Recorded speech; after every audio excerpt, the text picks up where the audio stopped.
Welcome back. The White House is struggling to defend lies it told about Benghazi amidst reports that 12 revisions were made to the initial CIA talking points about those attacks.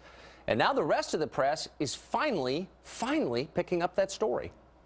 Those subjects were taken out of the CIA talking points at the direction of the White House. Is the president satisfied with the way the administration handled this? It seems clear that there was an influence by the White House. Your initial characterization of the White House's involvement was to some extent a mischaracterization.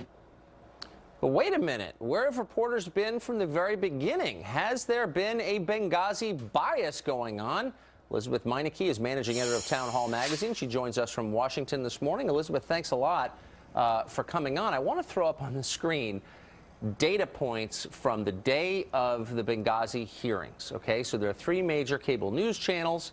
Here's the amount of time they devoted to those hearings. MSNBC, let's see, 0 minutes. CNN, purportedly a news network, 17 minutes. And the Fox News Channel, 108 minutes. What is going on here?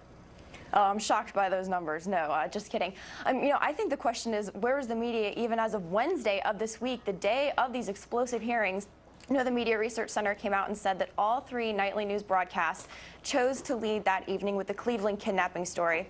And I think that we can all agree that while that story was important and deserves coverage, the hearings did not trump that news-wise. The hearings should have been top billing on those days. So even as of Wednesday, reporters were still lagging behind, and the story still wasn't getting the attention that it deserved. So at this point, though, it's impossible to pretend that the Benghazi story is just some sort of witch hunt conducted by the political right. This is just the Tea Party getting revenge on Obama. There's enough evidence that there was lying going on in the administration that it's hard to ignore. Do you think the press will continue to follow up on this?